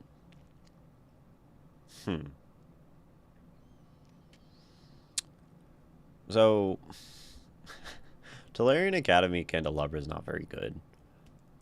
But Tolarian Academy, Talisman, Steel Overseer, Splicer. I don't think we would get like a Smuggler's Copter back. Maybe we'd get like a Thraben Inspector back. It could be like a blue-white artifact aggro kind of thing. We are not poorly set up for that. Sure. let's play a Tolarian Academy. And I mean, maybe we can run a Candelabra just for kicks. Um, Adeline is just good. That's just a good aggressive white card. Nettlecyst is maybe more... Hello, Ray. Nettlecyst is maybe more... there's also Chrome Drone. More like what we're doing. Chrome Drone also. Other artifact creatures you control get +1/+0. So it could be Chrome Drone, Steel Overseer, Blade Splicer, this direction. We'll get something back from these three, hopefully. These four. Let's lean into this. Mox Opal? Okay. We can make that work. Baleful Strix. How's it going? It is going well, Ray. We are playing Vintage Cube in Magic Arena, which is my favorite format to play because we get to play cool things like Tolarian Academy and Mox Opal. I don't know if you're familiar with Magic at all, but basically strong cards. It's a draft format where you have all the strongest cards. I'm doing well. I'm a bit tired. I went to a baseball game with my dad and one of his friends last night. Oh, Mishra's Workshop. Now we're getting there. And baseball games kind of go late at night. I mean, I go to sleep very early, so something ending at 10 p.m., I'm kind of like, man, I'm tired. So, Clarion Conquer is looking much less good in this deck now. So I'm a little sleepy, but I figure I can just sit here and draft Magic and it'll be good. And this is like my favorite. Does Balance do artifacts? Discards card. So no, an artifact deck is kind of good friends with Balance. Upheaval can definitely work in artifact strategies, right? Because we sort of can really build back quickly with like talismans and stuff. I don't think we're really set up for it. And like Felia, flickering Blade Splicers, flickering Blood Pits, Drowners, flickering stuff is probably pretty good. Yeah, but I'm doing well. I'm a little tired, but that's okay. And I'm enjoying playing Magic. I had a good time. Yeah, the baseball game was good. Some AAA baseball. Tinker or Teferi? It's got to be Tinker, right? We have a bunch of things we can tinker away, and then we'll find something big, like a Bolus's Citadel. Yeah, I had fun at the baseball game. I met one of my dad's friends who he like worked with. My dad used to work in baseball. And I've heard about this person for a long time and all these stories from when they were running a baseball team 30 years ago. And so it was good to meet her. And the game was fine. So, yeah, but my dad was like the general manager of a single A baseball team. And single A is like the lowest, one of the lowest divisions. So you have like Major League, Triple A, Double A, Single A, and Single A is the sort of lowest professional league. But he has all these stories, you know, from running this baseball team in the desert that he had so much freedom to like do whatever and be very creative with their marketing and promotions and these kinds of things. I love when one's dad goes on some crazy youth story. I used to run a baseball team. Oh, exactly. And I happen to have a father who has many, many, many of those stories. Collective Brutality, if we find black fixing, being in black with artifacts isn't terrible. This is like such a bad tinker target, but it is a tinker target. I guess it draws you a bunch of cards. That's such a terrible tinker target. But it's like a good card in artifacts. Flick-o-Wisp. Oh man, this is so open. We're on pack 2, and we... Bolus. Yes. Mox Emerald too? This deck is cracked. Your dad used to be a DJ in high school. That is badass. Uh, that's that's gotta have some fun stories attached to it. So we'll take it Mox Emeralds. We will be very happy with Mox Emerald, Mox Opal, Bauble, Candelabra with both Tolarian and Mishras might be okay. Grindstone is pretty bad. Wasteland? I like Wasteland. I like not letting my opponent play the game. It's one of my favorite ways to play the game. Yeah. Days is also good, but we might not end up with enough islands to support that. Oh, what is this? That's pretty bad. Ravager is sort of what we're doing. We're not exactly like a Ravager artifacts deck. Sacrificing stuff, getting stuff back. We could be more of a Lion Sash. Oh, Manifold Key untaps artifacts. What artifacts do we have that tap? I guess you could like really go crazy with Manifold Key Candelabra and it's just bad. But we can make a lot of mana. Lion Sash, Manifold Key, Shaldock Isle too. Might be Shaldock Isle, since we have big things to put under it. Trinket Mage. Chrome Mox. Chrome Mox or Trinket Mage? Exile a non-artifact, non-land. That might be kind of hard. We'll go Trinket Mage. Otherwise, it's Coalition Relic is good too.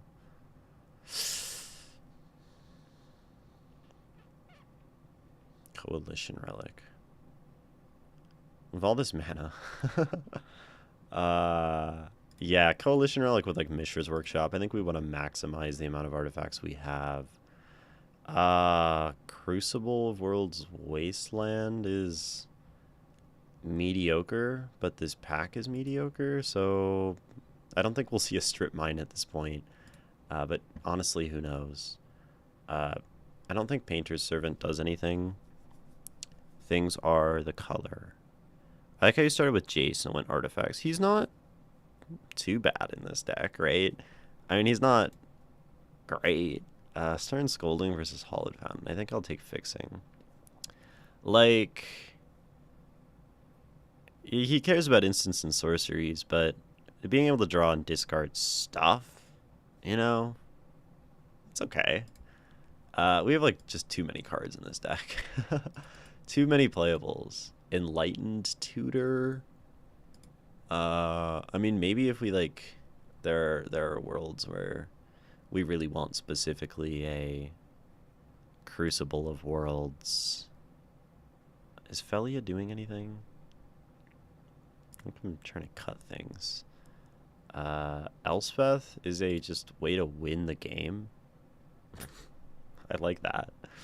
Like, we're not actually tutoring for that much. Like, I don't know if there's like that many worlds where Enlightened Tutor putting what? Like, I guess Crucible Worlds on the top of the deck. If we have Wasteland, Krang, like, sure.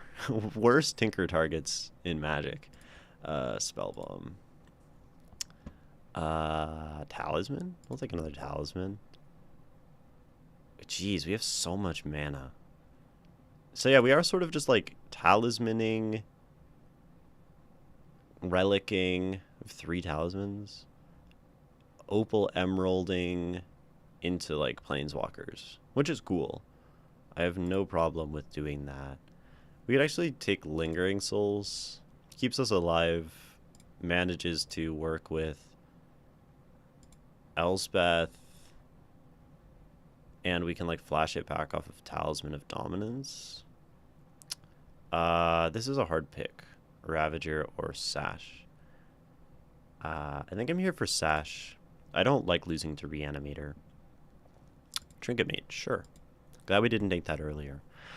I saw this pic of him and my aunt in the 80s. She looked like Cyndi Lauper, and my dad looked like a wacky turtleneck sweater and a huge afro. That's cool. Which is funny because I've only ever known him being bald. Yeah, I guess that's the thing with having like a badass hair, is when you start to lose it, like you just gotta lose it all because it's never gonna be as good as the badass afro of one's youth. Um, how do we do lands? I think we cut a few, at least a couple, because we have mocks, dubious mocks, bunch of 3 talismans, right? Nutrient block is. We didn't take the Arcbound Ravager. What did I take? That was got to be a terrible pick, right? Lion Sash over. Okay, Lion Sash is pretty good. Balance. Yeah, this is a good balance deck. Peacekeeper is like meh. Some of these cards are just like meh. And maybe we just like cut out the chaff. Felia, Flickers, non-land permanents, like. Nah, we don't need Felia. Well, Felia is good. You can like get like blank blockers. But we can't really like play her off of anything. Why do I have 4 swamps? What is force? Oh, it's trying to put 4 swamps for Bolas Citadel. 2, 3. We are just not play. We're tinkering into this card. We'll put 3 lands back. Land back. That puts us at 15. 14 lands is a bit too little, right? 14 lands and a mox. 3 talismans. I think we want 15. We'll add another white. And then cut 1 more card. I like the planeswalkers. I don't want to cut the planeswalkers. Candelabra. Nutrient block.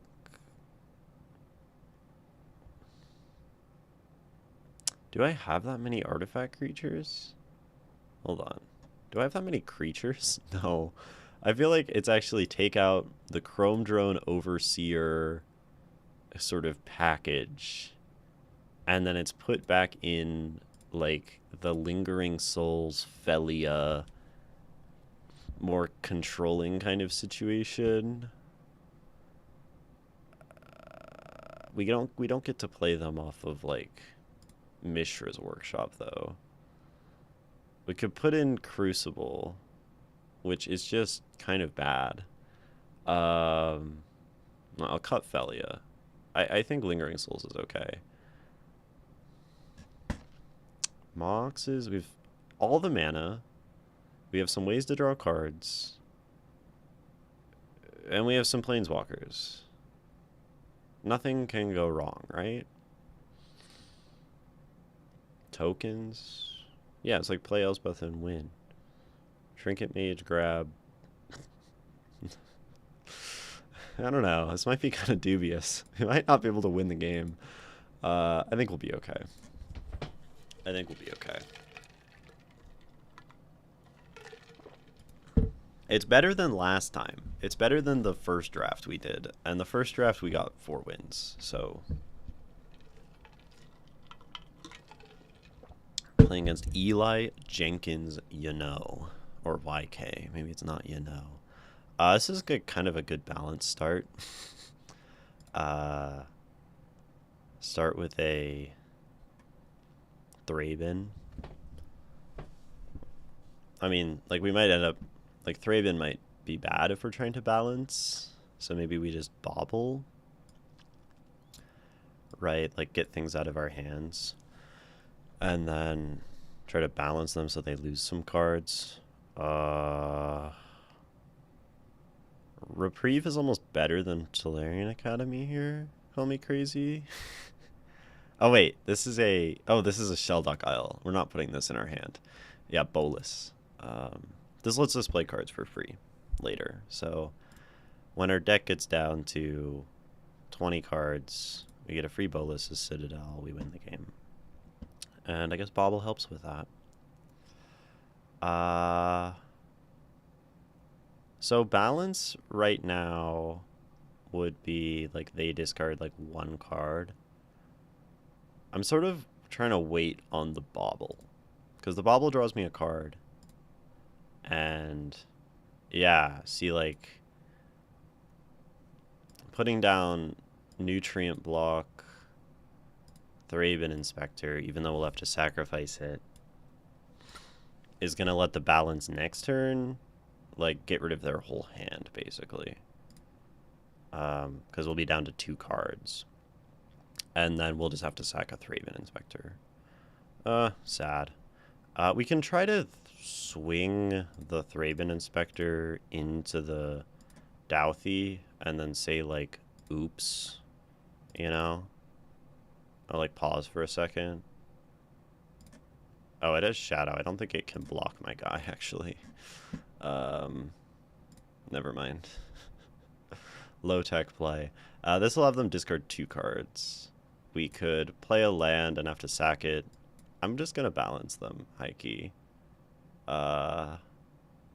Waiting seems bad. And that's a 2-for-1, you know?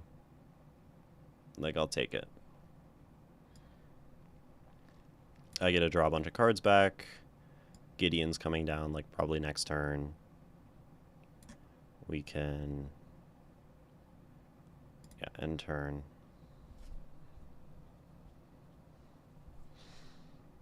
What did they discard? Brazen... yeah, we'll take it.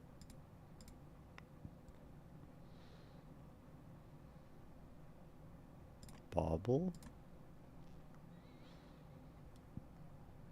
Okay, another land. No Gideon yet. The question is, like, play Jace versus hold up counterspell. We can hold up the counterspell pretty happily because we also have multiple ways to sacrifice and draw cards.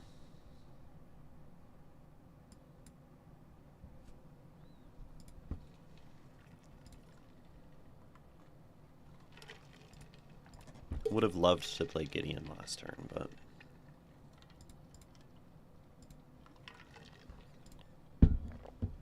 draw a card. Oh, it gets exiled instead. Oops. That was really dumb. Candelabra is bad. Not a big deal. We can still hold up counter magic. Yeah, this says when this is put into a graveyard from the battlefield, but it gets exiled with Douthie. I thought it was like... I guess that's because they don't put, like, when it... I guess even if it was when it dies, if it was when you sacrifice it, like a clue, right?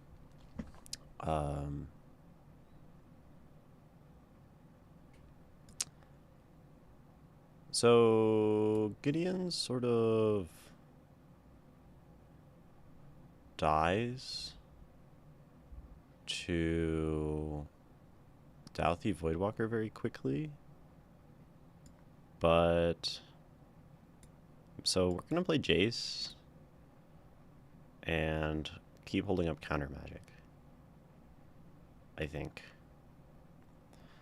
Elsbeth can come down in the future and destroy creature with power 3 or greater. Oh, mana value 3 or greater. Never mind. This is sort of awkward. I might be playing this terribly. Push. They can push Jace. That's fine. I'm sort of playing scared. And that's probably bad. Tinker gets us not Bolus's Citadel. It gets us the other guy who gets bigger when we have artifacts. I'm just going to play Gideon. Gideon gains his life. They're going to counter this. And by gains his life, I mean that if they attack the Planeswalker, it's like gaining life. I don't want him back. I want to land to do Elspeth kills Subtlety, because we're dying pretty quickly. Bolus's Citadel is looking like real bad top end now. Hopefully they don't have another counterspell. Yeah, I just played this too slow and too scared, and probably should have been more aggressive sooner. How do I gain life? Because they're probably just going to keep hitting me with Douthie Voidwalker.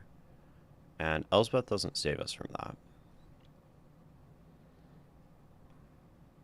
I need to kill Douthie. I can tinker for... I don't have a way to activate a Pyrite Spellbomb. I can tinker for... Am I just dead to Bowmasters? Yeah. Cool. Not a great start, but I think this deck is okay. So if I had played Gideon earlier, we start making tokens. I don't think it matters. I don't really like find a way out either way. Yeah. We have Elspeth one turn sooner. We're not really taking any less damage.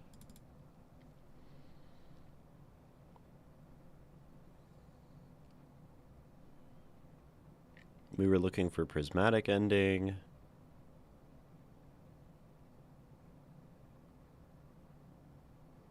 Kind of light on removal, huh?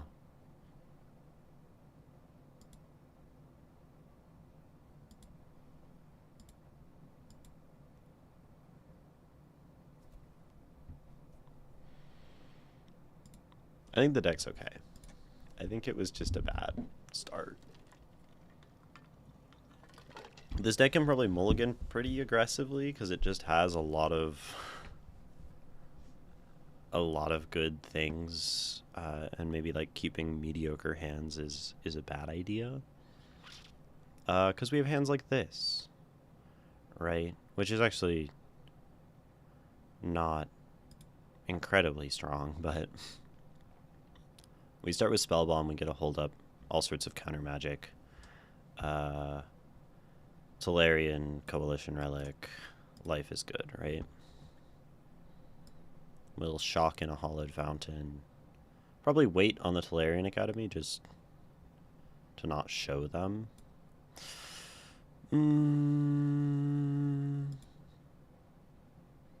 Or I play Talisman. I'd rather hold up counter magic. Reprieving something and drawing a card is like a time walk, basically. Oh well. Now we can...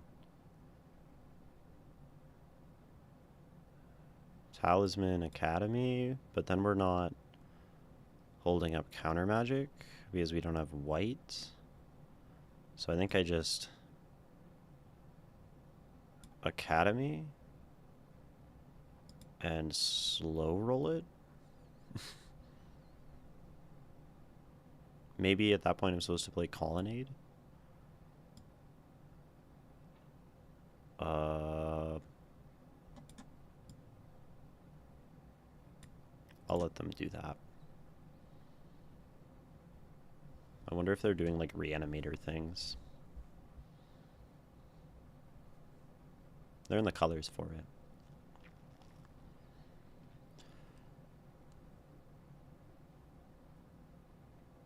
So if I played Colonnade, then I would play Academy, play that, play that. Yeah. Bauble fixes things. So I can go Bauble. Talisman here. Is there a way? Or I can play Coalition Relic.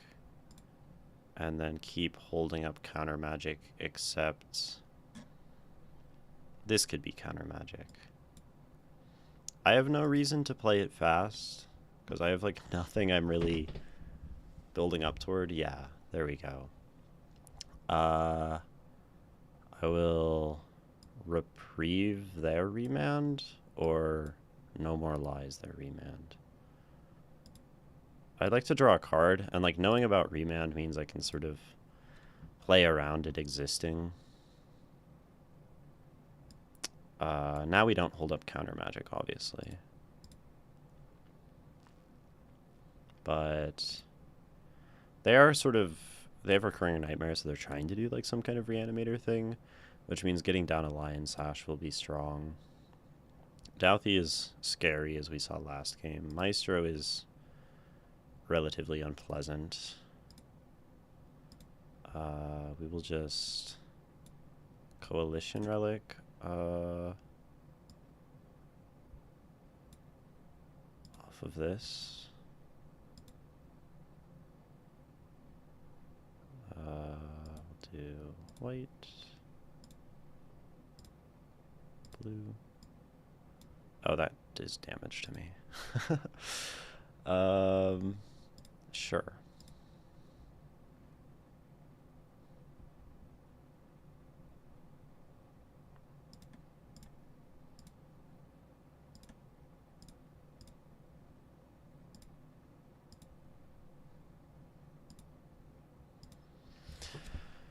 I'm not trading off here, but I can at least also get rid of their flashback faithless looting.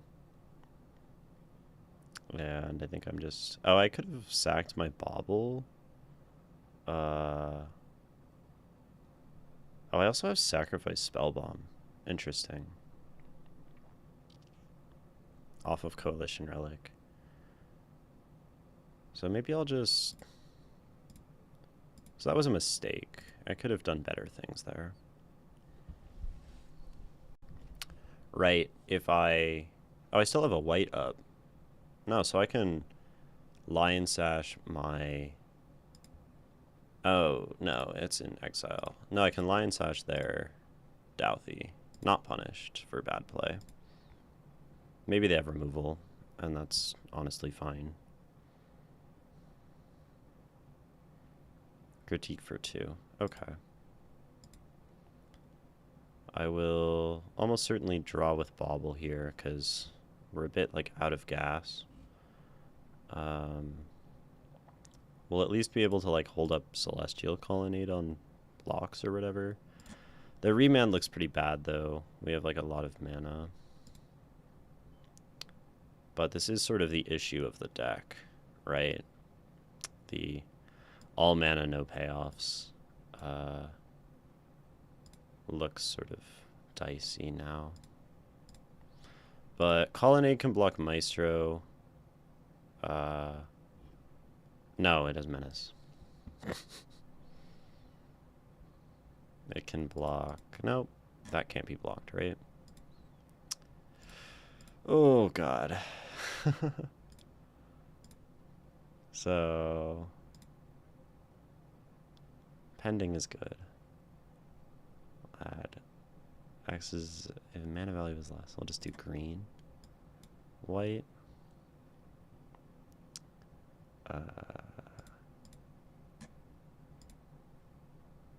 White, green.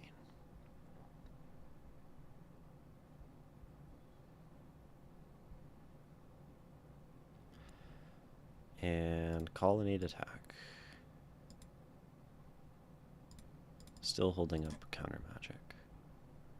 Well, this is okay. This could be a lot worse, I think. And we are dying to a creeping tar pit very quickly, but need to find something to outrace them, or a freaking nutrient block to gain 3 life, or something to draw cards. Trinket Mage gets nutrient block. I don't think it gets anything else that's better than that. Like, I think the best thing we can do here is gain 3 life.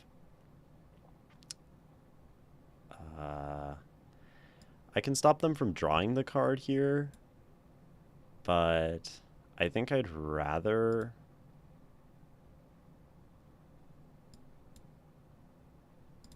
hold up. No more lies. Nutrient block off of Trinket Mage is huge. Wasteland is probably the best thing we can draw. Opal. Sure. Okay, so between games I need to change this deck. So it has more payoffs, more things to do. Right, Jace getting killed at some point. Was that this game? No, but like Jace is one of our only ways to like draw cards. That's pretty bad. We've got 2 turns of Creeping Tar Pit. Swing for 6. They swing. A big creature would be enough, probably. Or like an Elspeth, because then we do +1, we do 0, everything's big, we kill them. Gideon would work.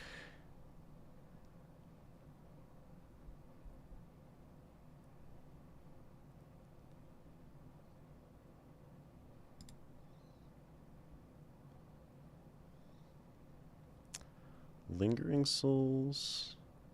Flashback Lingering Souls.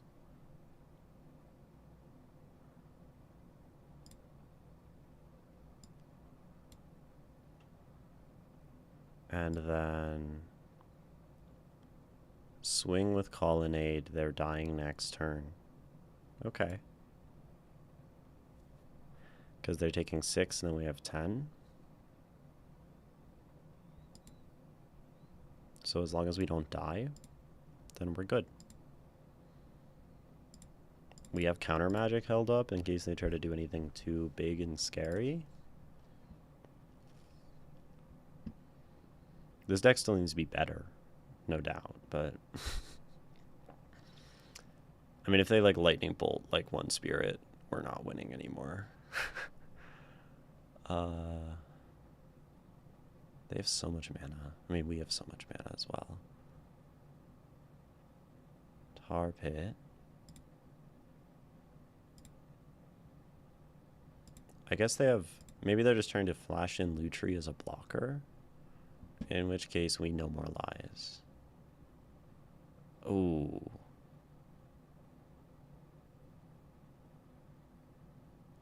So if we no more lies the duress, they just don't pay. Oh. Tragic. Tragic. Nothing we can do about that other than draw more counter magic. But no, they play Lutri. So we used Prismatic Ending. That's not what we need. Ah, man.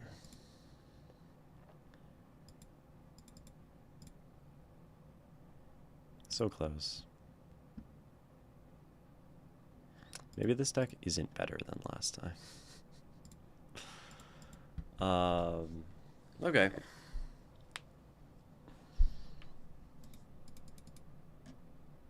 How can we fix this? The issue is that there is just too much mana and there's not enough gas. I think this card is actually good because it draws us cards. I think Felia is probably pretty good. I think we can cut 1 land, and I think we can cut Candelabra of Tawnos. We don't need that much mana. I think it's like win more. I think that will be better.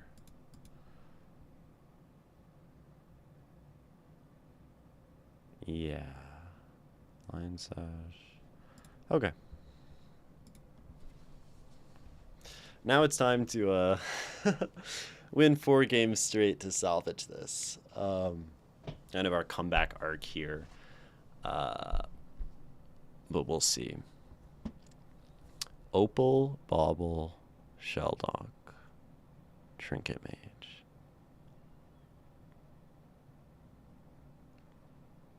It doesn't really do anything, but we do get to draw off Bauble.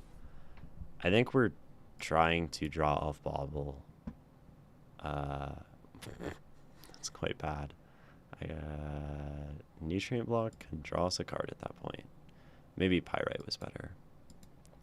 So we want to bobble, we want to draw a card, we want to find something to do. At very least we can hold up counter magic, sure.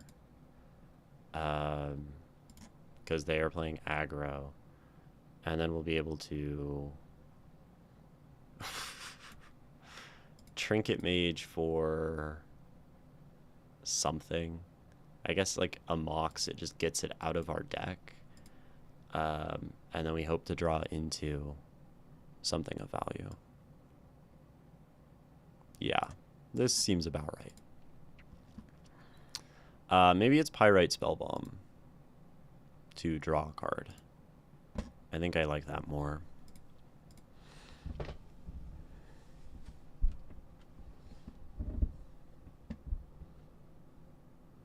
Not gonna do much. Maybe they'll just do the Talisman. Either way, we're just playing Talisman into Spellbomb, I think. Or... So Talisman... Yeah, Talisman into Spellbomb. Into Mox, so we can hold up activation. Swing. I think we'd rather just draw a card than like kill their Spellbinder or something, but if we need to kill something, we have this. They're just gonna play Minsk and Boo though. And then we'll be sad.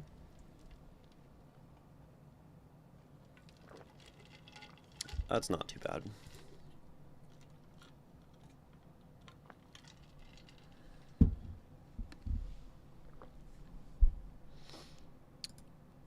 Not too bad either.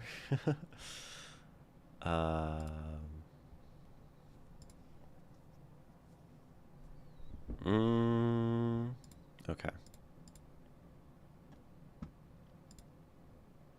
Yeah, I think there are, like, drawing cards lets us find things like Elsbeth, which gets us out of this better than, like, killing their Spellbinder. Of course, this is what we find.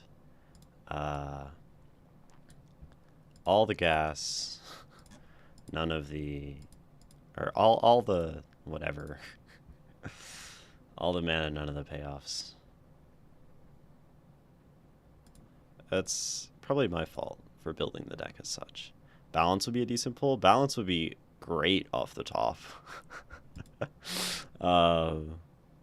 Balance would save the day. Let's pray for balance. Because they lose their hand. Gideon keeps us alive for another turn, so... Right, we can chump.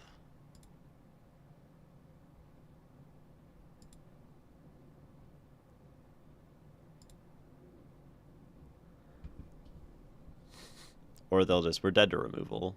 Like, we're dead to everything. We're not dead to Figure of Destiny.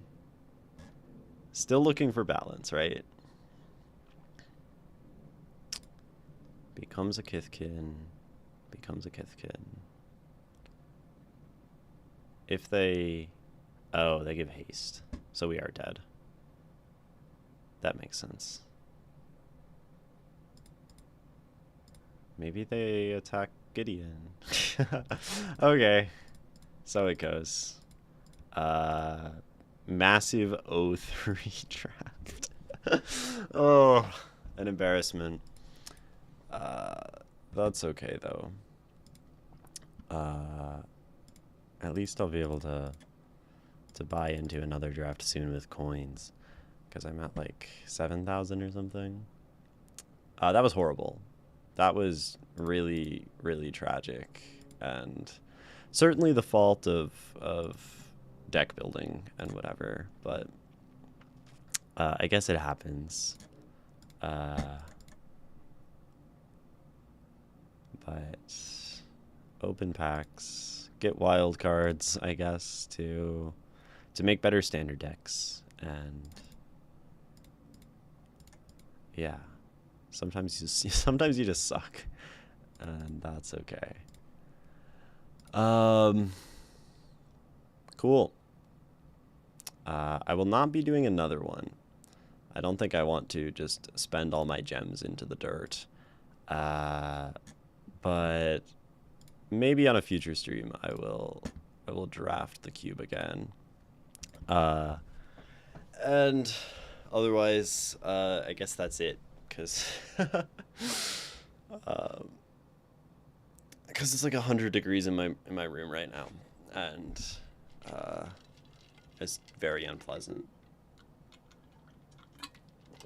I might start moving my other streams to around this time, starting like before noon at like 10 a.m. or something, because my room gets very, very hot because it's like 100 and something degrees outside Fahrenheit. And it's really hard to stream and to think and to focus when it is this hot, as evidenced by maybe the O3 draft.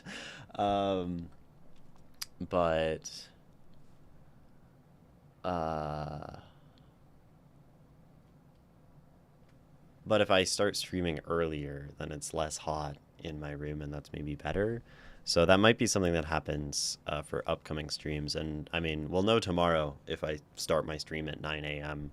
or if I started at noon. But it's about at this noon time that it starts to really get hot.